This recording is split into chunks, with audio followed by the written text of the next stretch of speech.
The earth was still fresh, the mound of dirt raw and uneven, when Clara dropped to her knees beneath the cottonwood tree. The prairie wind whipped her hair across her face, but she didn't brush it back. Her hands were sunk deep into the soil, as if she could claw her husband back from it. The grave smelled of rain, of broken grass, of endings. The preacher had spoken words over him. The town had watched in silence. Then they had all walked away, boots crunching on gravel, leaving her alone with the sound of flies and the rustle of leaves. Alone with silence, alone with death. Clara pressed her forehead to the earth. The dirt was cool. It clung to her skin. She whispered his name, a sound that cracked in the air like brittle wood. Samuel, her husband, her only anchor in this cruel, sunburnt land. Gone now. Gone because of a man with steady hands and cold eyes who had pulled the trigger without hesitation. An outlaw, they said. Just another drifter chasing blood and whiskey. But Clara knew better. She saw his face when the smoke cleared. She saw something in his eyes, hesitation, regret, something near human. And that was worse than pure cruelty. It meant he could have chosen differently. It meant he didn't have to kill. Her chest ached with a fire that was not grief alone. It was hatred, hot, sharp, dangerous, the kind that spread through veins like poison. She dug her nails into the dirt. She swore she would never forgive him. Not even if God himself asked her. A crow cawed from the branches above. The sound split the silence. Clara lifted her head, hair tangled and eyes raw. Her black dress clung to her knees, dust staining the hem. She felt the whole town watching still, even though no one was there. They would whisper about her widowhood, her sorrow, her loneliness. They would say she should be strong, but none of them knew the hollow ache in her belly, or the way nights stretched into endless corridors of silence. She rose slowly, legs trembling, and turned toward the farmhouse. The windows were dark. The porch sagged. Samuel's boots still sat by the door where he had left them last. She couldn't bring herself to move them, couldn't bring herself to sweep away the dust they gathered. The days passed like ghosts. She cooked meals she didn't eat. She fed the chickens in silence. She walked the fields until her shadow stretched long across the prairie. At night, she lay awake listening for footsteps that never came. Sometimes she thought she heard his voice in the wind, whispering through the grass. Sometimes she prayed for it to be true. But prayers in this land were brittle things. They cracked and broke under the weight of dust and blood. One night, the storm rolled in from the west. Thunder split the sky. Lightning carved white scars across the plains. Clara sat by the window, hands gripping the wood so tight her knuckles whitened. The storm felt alive, like it knew her grief and carried it in every bolt. Her mind circled back to that outlaw. She saw him riding hard through the rain, his face shadowed beneath the brim of his hat. She saw his gun flash, Samuel's body fall. She saw her life shatter. Again and again she saw it. And yet, what haunted her more was the flicker of sorrow in his eyes as he looked at what he had done. It tormented her. Because sorrow meant weakness. Weakness meant choice. And choice meant she could almost believe he hadn't wanted to kill. I almost believe he might one day beg for forgiveness. But she couldn't give it. She wouldn't. Still, she dreamed of him. Night after night, dreams where he stood at her door, rain dripping from his coat, saying her name like he'd known it all his life. She woke sweating, gasping, ashamed. Hatred wasn't supposed to ache like longing. The town offered no comfort. Women passed her in church with lips pursed, whispering behind their fans. Men tipped their hats with pity too sharp to bear. Even Sheriff Elijah, who promised justice would come, couldn't hide the doubt in his eyes.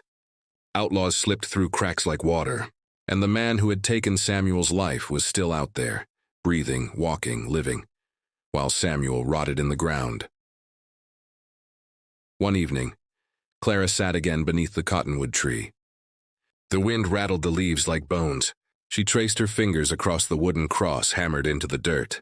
"I'll never forgive him," she whispered. Not in this life, not in the next, but the words trembled. They didn't sound as strong as she wanted. Somewhere in the back of her chest where grief met something darker, another truth lived, a truth she hated, that if the outlaw came to her, if he fell to his knees and begged, she might not forgive, but she would listen. And that terrified her more than hate itself. The sun dropped, leaving the sky bruised purple.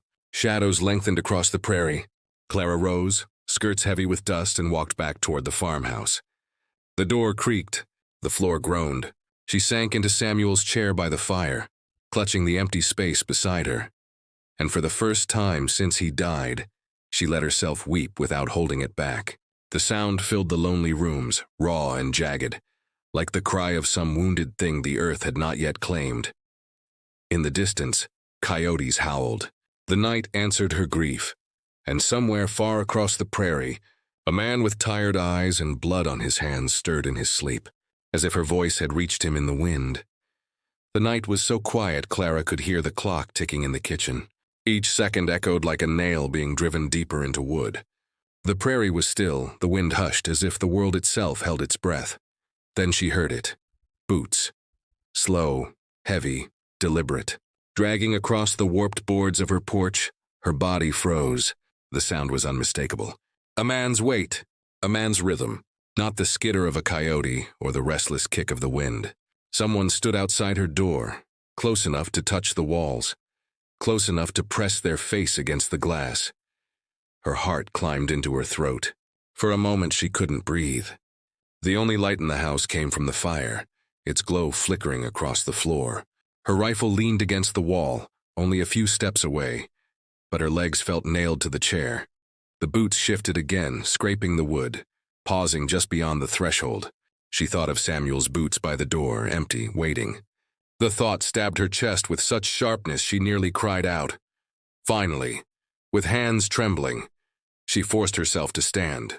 The rifle was cold in her grip, the barrel heavy, steadying her even as her knees threatened to buckle. She moved to the window, careful, silent, her breath shallow. The glass was black, reflecting only her own pale face. She squinted, searching the shadows of the porch. For a moment she thought she saw the brim of a hat, low over a face she couldn't see. Then the fire snapped behind her, and the vision blurred. Her finger curled against the trigger. She wanted to throw the door open, wanted to fire without question. But another part of her, darker, weaker, ached to see his eyes before she pulled the trigger. I ached to know if it was him, the outlaw. The thought made her blood run cold. If it was him, if he had come to her house like some ghost of judgment, then God help her. Because her hatred was tangled too close to something else, something she refused to name. A floorboard on the porch groaned. Whoever stood there had shifted weight, closer now, almost at the door. Clara's breath hitched. Her hands shook so badly she pressed the barrel against the window frame to keep it steady. And then, silence. The boots stopped. The air pressed thick and heavy, the way it did before a storm broke. She counted her heartbeats. 1, 2, 3. The fire popped behind her. The house seemed to lean inward, waiting. Then the sound came again, softer this time, moving away. The scrape of boots stepping off the porch, crunching against the dirt, fading into the night. Clara stayed frozen, rifle raised, eyes burning. She didn't lower the weapon until the silence grew so deep it hurt her ears. Even then she backed away slowly, as if the night itself might lunge at her if she turned too fast. When she finally sank into Samuel's chair, the rifle across her lap, her whole body trembled with a cold she couldn't shake. She stared at the door, half expecting the handle to turn, half hoping it would. Hours passed. The fire burned low. Still, she sat awake, every nerve raw, listening for the sound of boots returning. But the night gave her nothing. When dawn broke, pale light bleeding across the horizon, she stepped onto the porch. The boards creaked under her weight. She bent low, her eyes sweeping the dust for prints. They were there. Boot tracks, heavy, deliberate, pressed into the dirt. Not the small shoes of a passing boy, not the scuffed steps of a neighbor woman. A man's boots. The tracks led across the yard, disappearing toward the prairie. Clara followed them a few paces, the morning air sharp in her lungs. She stopped where the grass bent low, watching the trail vanish into nothing.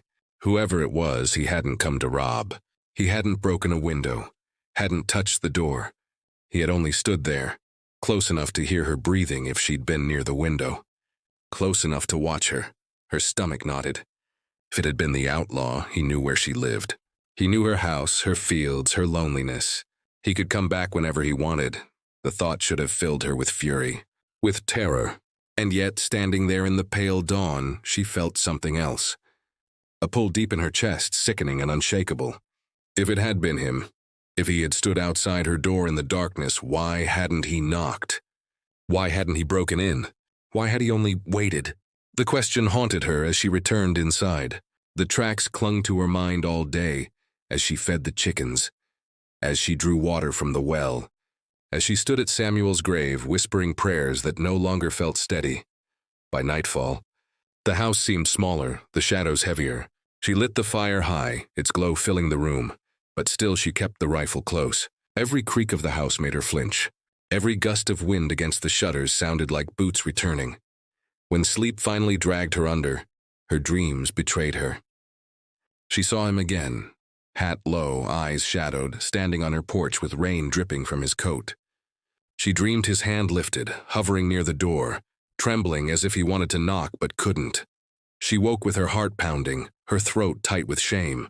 The days that followed brought no answers. No neighbors admitted to passing by.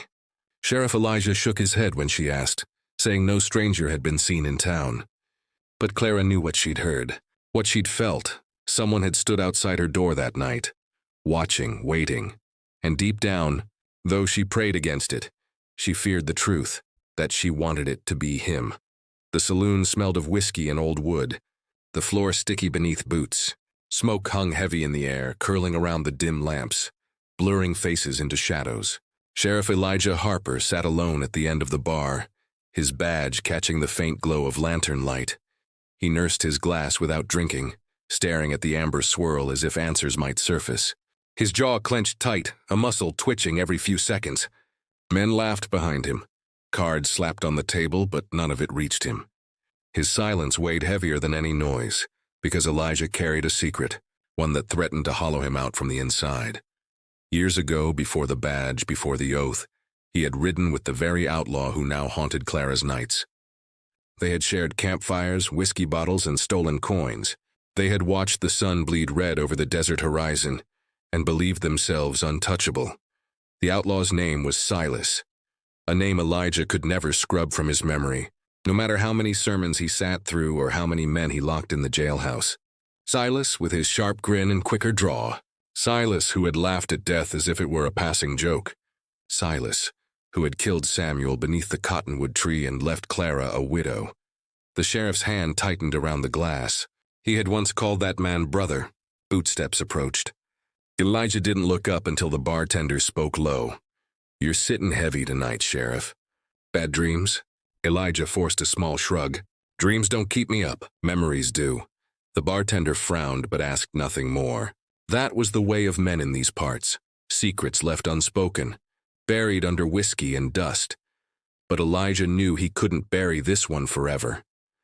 Clara deserved the truth, though it would cut her deeper than any bullet. The town deserved the truth, though it might tear his badge clean off his chest. Still, he kept his silence. He told himself it was for her protection, for justice, for the greater good. Yet in truth, it was cowardice. Every time he walked past Clara's house, every time he saw her black dress trailing the church aisle, guilt gnawed at him.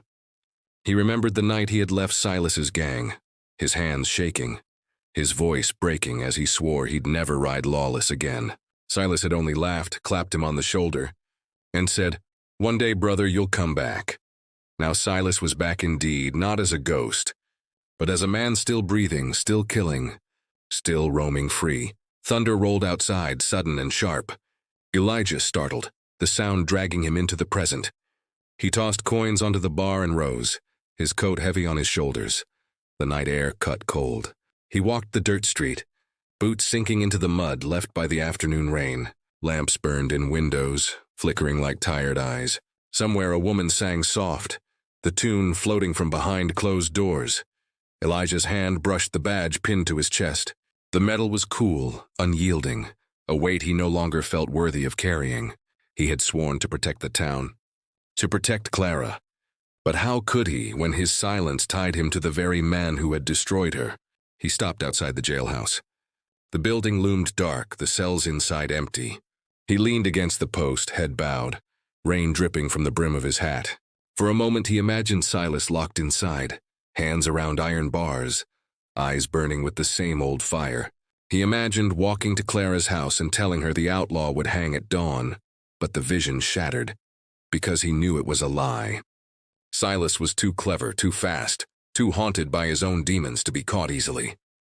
And deep down, Elijah feared that if the day ever came, his own hand might hesitate. A door creaked behind him. He turned to see Clara standing across the street, a lantern in her hand. She must have been returning from the church, her shawl pulled tight around her shoulders. The light painted her face soft, tired, unbearably human. Their eyes met. For a long moment, neither moved. Then she crossed the street, her steps slow but steady. "You're out late, Sheriff," she said. Her voice hushed by the rain. He swallowed hard. "Could say the same of you." She looked at him, searching, as if she could see the truth pressed against his ribs. "You've been restless." "Folks notice." The words cut deeper than she knew. Elijah forced a small nod. "Restless world, Clara. Hard to sleep easy." For a heartbeat, silence stretched between them, heavy with things unsaid. Then she turned, lifting the lantern higher as she started toward her home. Elijah watched her go, each step driving the nail of his guilt deeper, because she trusted him. She believed the law stood with her. She didn't know the sheriff carried blood on his hands that matched her husband's. When the night swallowed her figure, Elijah pressed a hand against his chest. He felt the badge beneath his coat, sharp against his skin. For the first time, it felt less like honor and more like a shackle. The storm broke then, rain sweeping down in sheets. Elijah stood in it, face turned upward, letting the water wash over him as though it could cleanse what he had done. But no rain could wash away betrayal. No storm could drown the truth waiting to surface. And he knew sooner or later Clara would learn it. When she did, she would look at him with the same eyes she had used to look at Samuel. And that thought alone nearly broke him.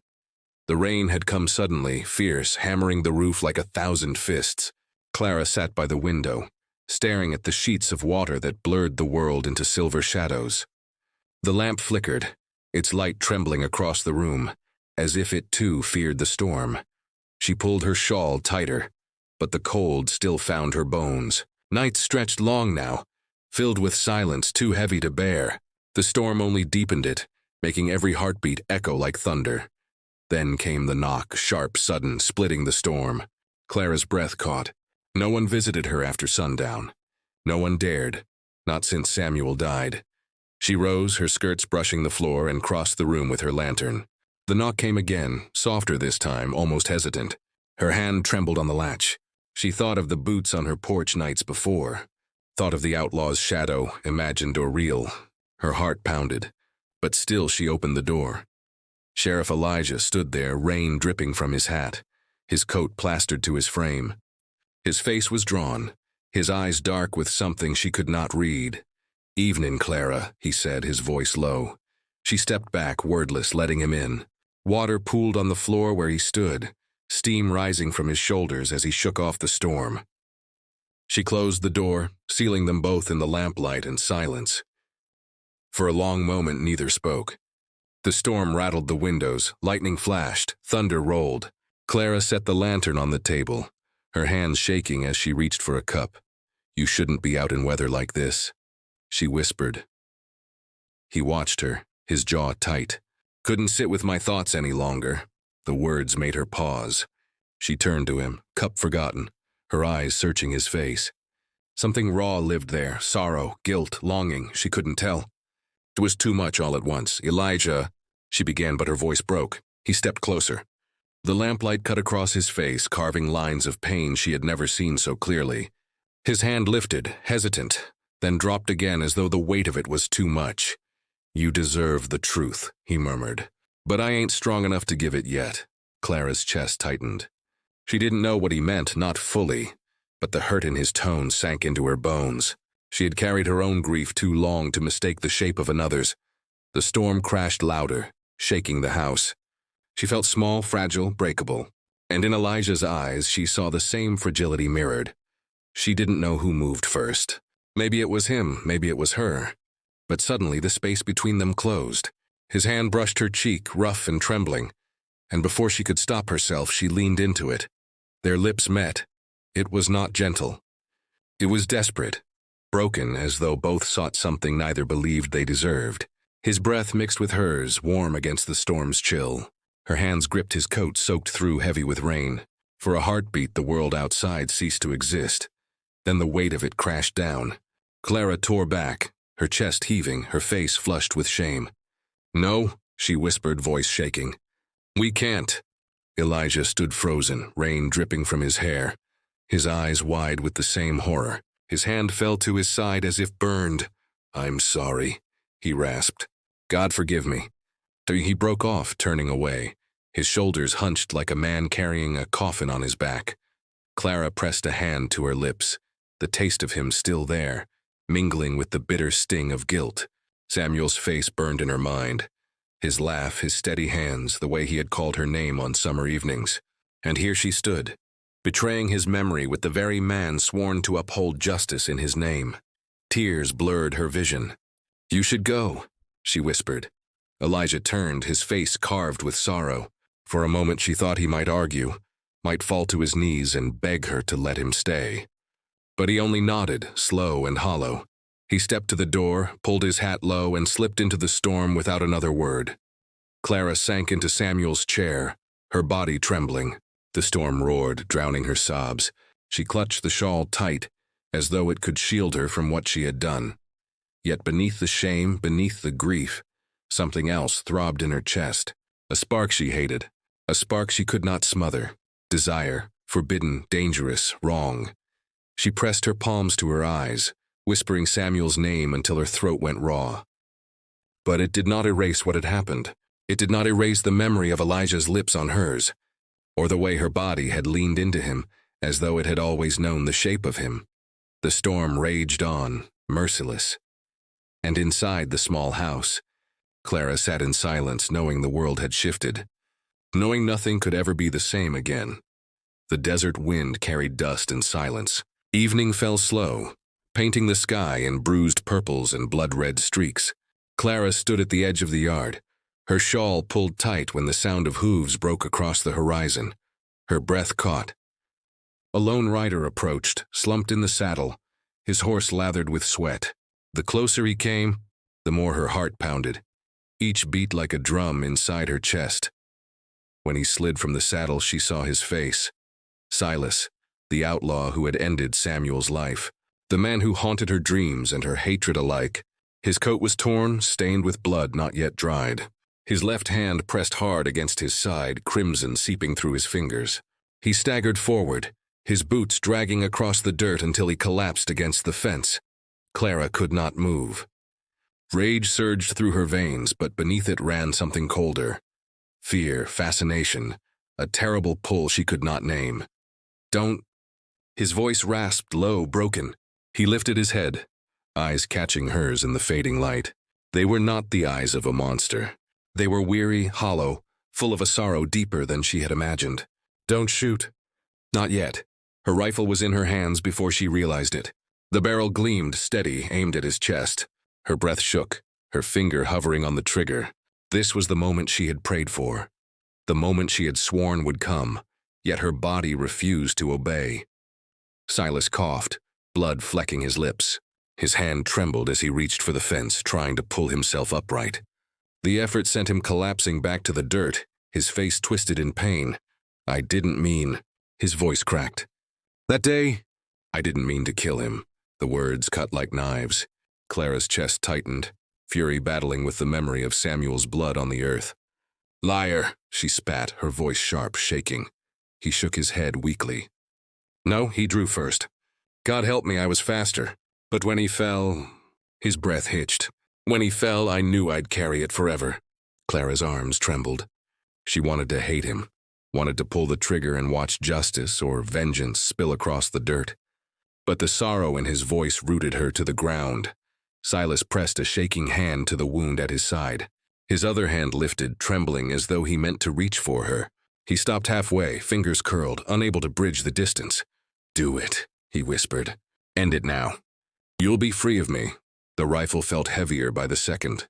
Her breath came hard, uneven. She remembered Samuel's laugh, his warm hand on hers, the life they'd built. She remembered the grave beneath the cottonwood tree, and yet she also remembered the boots outside her door. The feeling of being watched, not with malice but with something unspoken. She remembered dreams where Silas's face hovered near hers, not as killer, but as a man. Her throat closed. She lowered the rifle an inch, then lifted it again, torn between two deaths, his or hers. "Why here?" she asked finally, her voice breaking. Silas's lips curved in something close to a bitter smile. "Couldn't think of another place to die." The words struck her like a blow. She saw the truth in them. So a man weary of running, weary of blood, a man haunted by the same memory that haunted her. She lowered the rifle, slowly, painfully. Her hands shook so violently she nearly dropped it. Silas's shoulders sagged. His eyes closed, a ragged breath escaping him. For a moment he seemed less outlaw, more broken soul. Nothing but flesh and regret crumpled against her fence. Clara's heart screamed at her. Fool, coward, traitor to Samuel's memory. Yet her lips betrayed her. "Don't die here," she whispered. His eyes opened, startled, desperate. "Then help me." The world spun. The storm inside her raged louder than any thunder. She wanted to scream, to drive him away, to watch him bleed into the dirt, but her hands moved without permission. She set the rifle down. She stepped forward. His body shuddered when she touched him. Heat burned beneath her fingers, sticky with blood. She slipped her arm under his and lifted with all the strength grief had left her. Together they stumbled toward the house, his weight nearly dragging her to her knees. Every step was betrayal. Every heartbeat sin, yet she could not stop. Inside, the fire's glow lit the room. She lowered him onto Samuel's chair, the very seat where her husband had once rested after long days in the field. Her stomach turned, but she fetched cloth and water anyway, pressing the fabric hard against the wound. Silas hissed through his teeth, his head falling back, eyes squeezed shut. But when she lifted her gaze, his eyes found hers again. "Why?" he rasped. Clara's breath shook. She had no answer, none she could bear to speak. The silence between them stretched, broken only by the storm outside and the ragged pull of his breathing. His hand lifted once more, trembling, hovering near hers on the cloth. Clara should have pulled away, should have let him bleed. Instead, she let his fingers brush hers, and in that touch, brief and fragile, her world fractured. Dawn broke harshly and cold. The prairie sky glowed pale, as though even the sun hesitated to rise on a day meant for death. A crowd gathered in the square, boots grinding dust, whispers sharp as knives. The gallows loomed tall at the center, a dark silhouette against the morning light. The rope swung lazily in the breeze, waiting. Clara stood near the front, her shawl drawn tight, though the chill came from within, not from the air. Her eyes fixed on the platform, unblinking, as if to look away would undo her resolve. They dragged him out then, Silas, wrists bound, face bruised, steps heavy. His hat was gone, his dark hair tangled, his shirt torn and blood-stained. He looked smaller than she remembered, less outlaw, more mortal. Yet when his eyes lifted and found hers in the crowd, the air left her lungs. Whispers rippled. Men muttered about justice, women hissed about sin. Clara felt every gaze on her, burning, accusing. She knew what they whispered when she walked past, how her name carried pity and scandal both. Now, standing here, she gave them reason to sharpen their words further. The sheriff climbed the steps beside Silas. Elijah's face was carved from stone, but Clara saw the storm in his eyes. She knew now, knew his silence, his guilt, knew he had once called Silas brother, and still he would pull the lever if duty demanded it. The preacher opened his book. His voice droned over the crowd, verses about sin and redemption, mercy and wrath. The words blurred for Clara. All she heard was the drum of her heart. All she saw was the rope, swaying like a pendulum over Silas's head. The sheriff stepped forward. "Silas Kane," he called, his voice carrying. "For murder, for theft, for blood spilled on this land, you stand condemned." Silas lifted his chin. His lips parted as though he might spit defiance, curse them all. But his eyes stayed on Clara, and when he spoke it was soft. "I'm sorry," the words split her open. She heard them as if they were meant for her alone, carried across the silence of the crowd. She should have turned away, should have clung to hate. Instead, tears stung her eyes. The sheriff's hand moved to the lever. The crowd leaned forward. Children whispered. Mothers hushed them. The air thickened, waiting for the crack of justice, and Clara broke. "No!" Her voice tore across the square, sharp and raw. All eyes turned to her. Her body shook, but still she stepped forward, her voice louder, fiercer. "Don't hang him." A gasp rippled through the crowd. Whispers swelled into a storm. Elijah's face hardened. "Clara, I said no," she cried, her chest heaving. "Don't you dare take him from me." The words were wild, torn from somewhere deeper than reason. She knew the town would spit on her name. She knew Samuel's memory lay trembling in the ground, but she couldn't stop.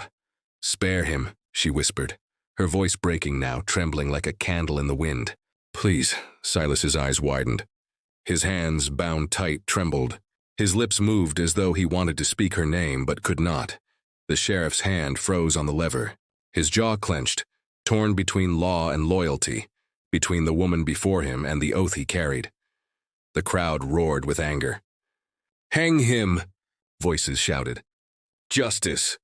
Blood for blood!" Clara turned, her face wet with tears. "If you spare him..." Her voice cracked, but she forced it out, raw and merciless. "If you spare him, I'll hate you forever." Silence fell sharp. Even the wind seemed to stop. The words trembled in the air, a curse and a prayer both. Her chest heaved. She had spoken what her heart could not hold. Mercy and hatred braided together, tangled so tight she could not tell one from the other. Elijah's face twisted. His hand hovered above the lever. He looked from Clara to Silas, from the rope to the crowd, as though the choice might tear him apart. Finally, Silas broke the silence. His voice was low, steady, carrying further than the storm of whispers. "Do it?" Clara's eyes widened. "No." He met her gaze, his lips curving into the faintest smile, sad and soft. "Let it end." "Don't carry me any longer." Her knees weakened. The world swayed. She wanted to run to him, to throw herself at his feet, to scream until the heavens shattered. But her body betrayed her. She stood frozen, her throat raw with unshed screams. Elijah's hand closed around the lever. His face was pale, his eyes hollow. For one final heartbeat, silence reigned. Then wood cracked. The rope snapped taut. The crowd erupted, some in cheers, others in shocked gasps. The preacher bowed his head. Mothers covered their children's eyes. Clara's scream ripped the air apart. She fell to her knees, clutching her chest as if her heart itself had been torn free. Tears streamed unchecked, her voice hoarse, broken. She didn't hear the crowd, didn't see Elijah's haunted eyes, didn't feel the hands trying to pull her up. All she saw was the rope swinging. All she felt was the hollow ache of love and hate fused into one unbearable truth. Silas was gone. The town would call it justice. The sheriff would call it duty. But to Clara it was neither. It was loss, raw and endless. Another grave dug in her soul beside Samuel's. When the crowd dispersed, when the dust settled, she remained. Kneeling in the square, staring at the empty rope. And though her voice was gone, though her throat burned, the words still echoed inside her, over and over, like a prayer turned curse. "If you spare him, I'll hate you forever." And yet now, with him gone, she knew the truth. She would hate herself even more.